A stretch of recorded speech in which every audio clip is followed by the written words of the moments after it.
반갑습니다. 심리서사분석연구소 윤지원입니다. 오늘은 우리가 윤지원의 심리서사분석 세 번째 시간인가요? 부분적 폐쇄성 질환이라는 주제를 가지고 신경증의 한 종류를 알아보도록 하겠습니다. 사실 이제 부분적 폐쇄성 질환이라는 이름은 신경증에서 이제 지금 명명된 바 없는 이름이에요. 근데 심리서사 분석에서는 신경증의 어떤 큰 갈래를 폐쇄성이냐 아니면 강박성이냐 두 가지로 나눠서 크게 이제 분류해서 들어갑니다. 폐쇄성은 자기의 감정이 막힌 상태를 의미하는 거고요. 주로 자기애적 인격장애, 회피성 성격장애 등등을 의미하겠죠. 그리고 강박성은 자기가 원하지 않은 행동이나 생각을 계속 하게 되는, 흔히 말하는 강박증을 의미할 겁니다. 이렇게 크게 두 개로 나눠서 이제 신경증의 분류를 가지고 가는데, 이 부분적 폐쇄성 질환이라는 것은 어떤 거냐면, 일부의 정신 구조는 개방 구조이지만 일부의 정신 구조가 완전 폐쇄 구조에 있는 상태를 의미하는 겁니다. 이제 그냥 저희들끼리 심리서사 분석하는 사람들끼리 이제 하는 얘기가 2대8 심리 전략이라고 얘기를 하는데요. 2대8 심리 전략이라고 부르는 이유는 뭐냐면, 8만큼은 무조건 다 수용하고 순응하지만 2만큼은 절대로 안 드러내겠다는 아주 완고한 어떤 강력한 어떤 그런 결속성, 폐쇄성을 가지고 있기 때문에 2대8 전략이라는 이름을 붙였어요. 이 부분적 폐쇄성 질환을 가진 분들의 증상에 대해서 한번 알아보도록 하겠습니다. 자, 타인이 어떤 행동이나 혹은 타인이 어떤 감정을 가지면 마치 마법에 걸린 것처럼 혹은 저주에 걸린 것처럼 무조건적인 수용과 순응을 하게 됩니다.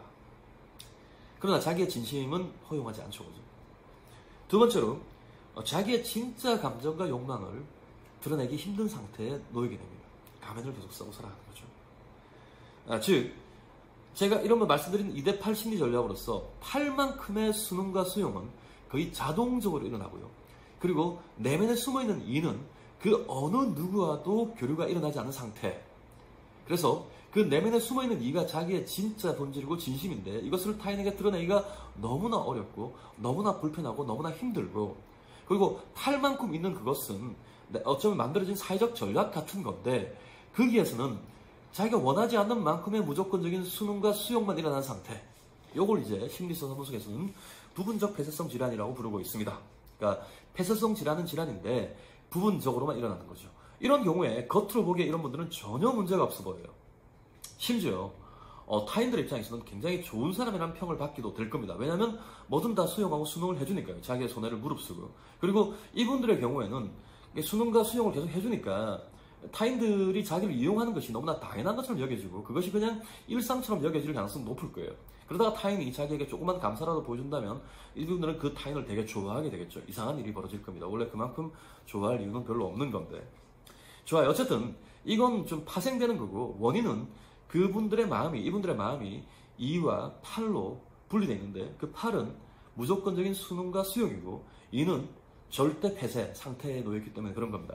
자, 그러면 이러한 분들이 가지는 그 심리적 어떤 서사의 원인에 대한 분석과 특징을 좀 보도록 할게요. 첫 번째로, 주로 이 질환은 여성에게서 발생합니다. 여성에게서 발생해요. 거의 2대8 심리 전략을 쓰는 경우에 남성의 경우는 제가 거의 본 적이 없어요. 지금까지. 제가 지금까지 꽤 많은 분들을 만났는데도 거의 이 전략은, 심리 전략은 여성만 쓰고 계시고 남성은 없었습니다. 거의 없었는데, 혹 두 번째 특성입니다. 게이 혹은 아주 여성적인 남성에게도 일어날 수 있습니다. 근데 이 경우는 그 남성은 보통 여성이 느끼는 고통의 몇 배 되는 그런 고통을 느끼게 될 겁니다. 왜냐하면 남성의 심리 구조가 원래 그렇게 생긴 구조가 아닌데 여성의 구조가 더 쉬워지면서 그러한 고통이 자기에게 만들어졌기 때문이겠죠.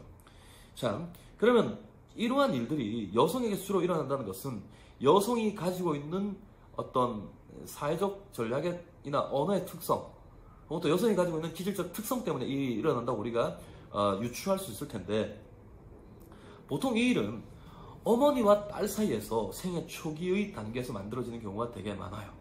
자, 여기서 우리가 어머니와 딸이라는 관계를 한번 심도 있게 짚어볼 필요가 있습니다. 자, 아주 러프하게 정반대 방향에 있는 아버지와 아들 관계를 한번 저희가 예를 들어 설명해 볼게요. 아버지와 아들의 관계는 아버지가 만약에 아들을 학대한다면 아버지는 자기가 가해자란 인식이 명확하게 있습니다. 그리고 아들은 자기가 피해자란 인식을 명확하게 가지고 있겠죠. 즉 가해자와 피해자가 명확한 상태에서 일어나는 학대와 폭력입니다. 즉 아버지가 아들을 뭐라 할 때 아들에게 너 이거 안 해서 왜 이걸 안 하고 얘를 먹이느냐, 너 왜 이렇게 아빠 속을 썩이냐 등등 하면서 아들을 혼내겠죠. 그럼 아들 입장에서는 아버지한테 맞으면서 자기가 피해자다, 잘못했다 등등의 심플한 감정이 만들어질 겁니다. 왜냐하면 남자라는 존재가 원래 그런 존재예요. 서열을 만들고 수직 구조를 만들고 그리고 잘잘못을 따지고 그런 존재이기 때문에 그런 형태로 이제 관계를 만들 거예요. 근데 어머니와 딸의 관계에서는요, 복합적인 구조가 굉장히 잘 만들어져요. 이를테면 어머니들이 자녀들을 혼낼 때 자기가 적극적인 가해자의 입장에서 혼내는 어머니는 별로 없어요. 자기가 피해자이기 때문에 그 피해를 받기 때문에 나는 이만큼의 부정적인 언어나 부정적인 행동으로 너에게 이렇게 표현한다라고 말하는 분들이 주로 어머니들입니다. 그러니까 예를 들어서 내가 네 때문에 못 산다 못 살아 하면서 막 이렇게 자기가 울면서 애를 때린다거나, 자기가 때리고 있는데 자기가 울어요. 자기가 때리면서 자기가 못 산대. 그러니까 자기가 가해자면서 자기가 피해자인 거예요. 그러니까 딸은 여기서 자기가 얻어맞고 있으니까 학대를 당하니까 자기가 피해자인데 자기가 마치 가해자가 된 것 같은 감정을 느끼게 됩니다. 그러니까 어머니도 여성이고 딸도 여성이잖아요. 그러니까 이들은 복합 구조를 만들 수 있는 기질을 가지고 있어요. 감정적으로 남성처럼 이렇게 단순한 심플 구조가 아닌 거죠. 그 복합 구조 속에서 어머니가 먼저 복합 구조를 쓰면요, 어머니가 가진 복잡성을 딸이 가지고 있는 애초에 단일성의 상태를 딸의 복합성으로 만드는 과정이라고 보시면 될 겁니다.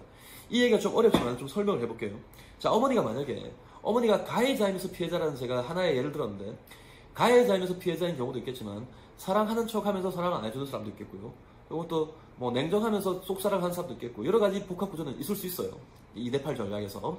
근데 여기서 우리가 하나의 예를 가지고 계속 가보겠습니다. 어머니가 가해자이면서 피해자인 전략을 쓰고 있어요. 자, 그러면 딸은 지금 단일성일 거예요. 나는 피해자이기만 한 상태예요. 근데 계속 엄마가 울고 엄마가 힘들어하고 엄마가 나를 때리고 자기가 더 아프다 그러고 딸의 입장에서 이해할 수 없는 소리를 하는 거예요. 왜 애를 때리고 지가 더 아프니까 애가 더 아프지, 말도 안 되는 소리를 하고 있어요. 어쨌든 애를 때려놓고 내가 더 아프다, 내 마음이 더 찢어진다, 뭐 이상한 얘기를 했다 싶다. 그러면 딸은 이 상태에서 자기가 피해자이기만 한 단일적인 상황을 복합적인 상태로 바꿔야 돼요. 내가 피해자이면서도 가해자이기도 하구나라는 상태로 바꿔야 될 겁니다.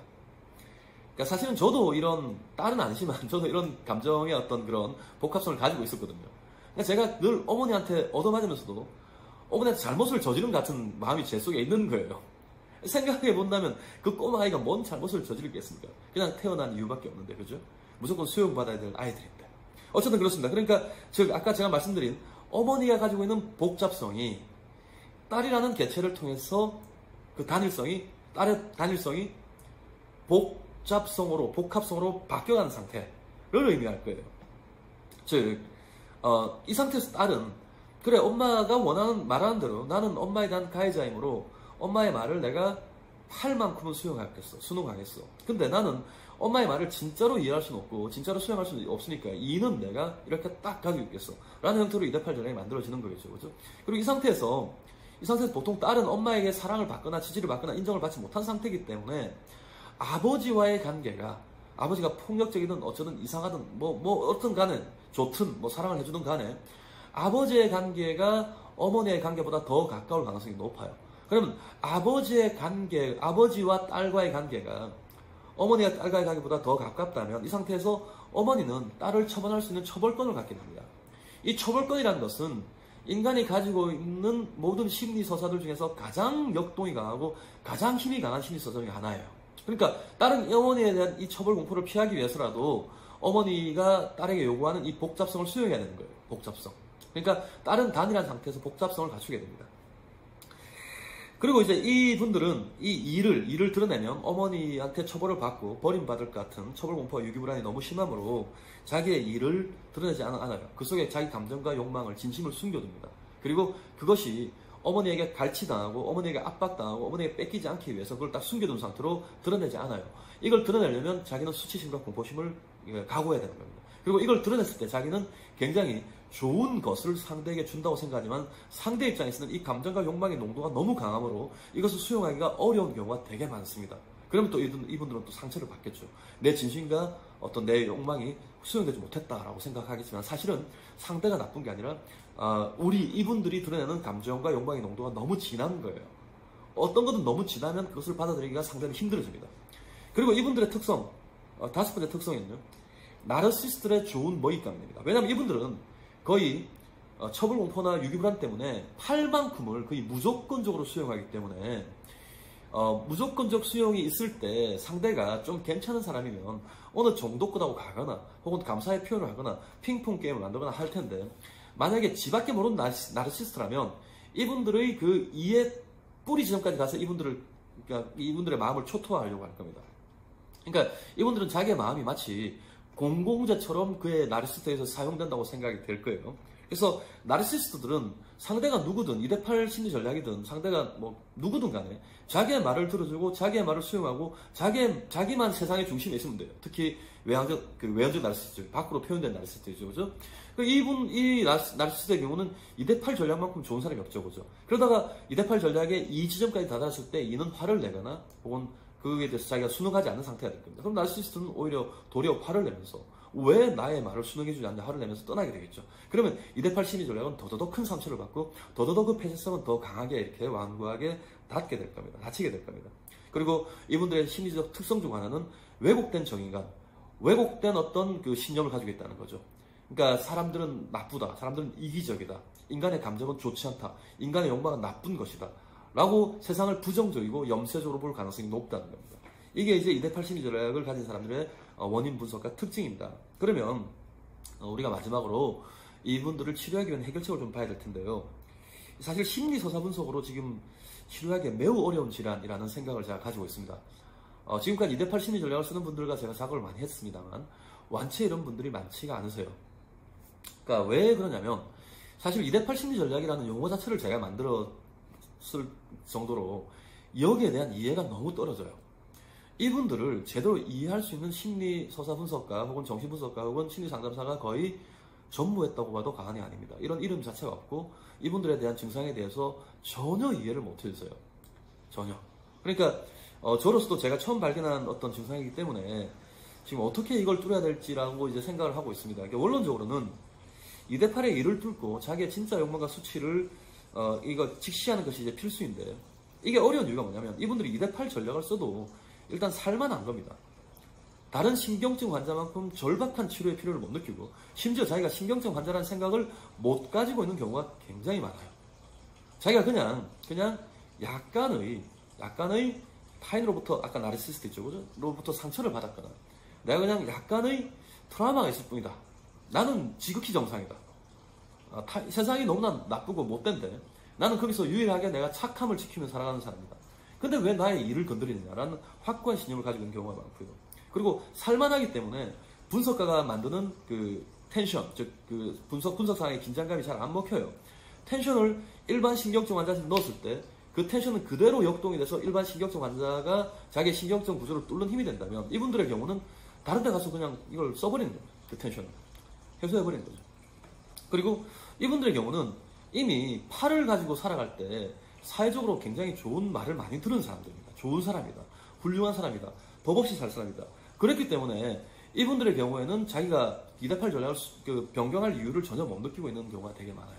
그리고 마지막으로 이분들은 그 이에 대한 폐쇄성이 굉장히 강합니다. 절대로 드러내지 말아야 될 것이라고 그 일을 감수하고 있는 상태가 되겠죠.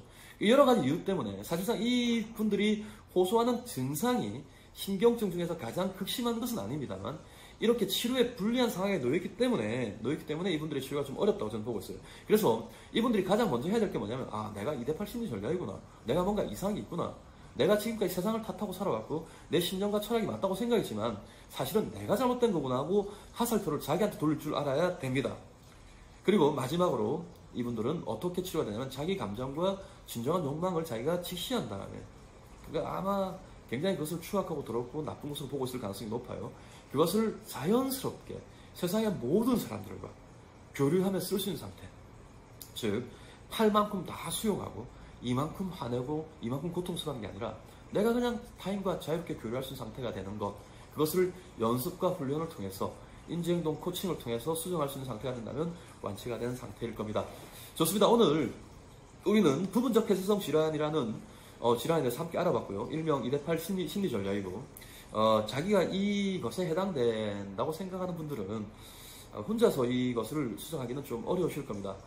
가까운 심리서사분석 연구소를 찾으셔서 저나 다른 심리서사분석가 함께 이 문제를 해결해 나가시길 바라고, 만약에 그것이 불가능하다면 중요한 것은 여러분의 감정과 욕망을 여러분이 드러내고 수용하는 과정을 통해서 타인과 그것이 교류적 상태가 되어 있는 것, 이걸 만드는 것이 여러분이 좋아지는 유일한 길이다 라는 조언을 드리고 싶습니다.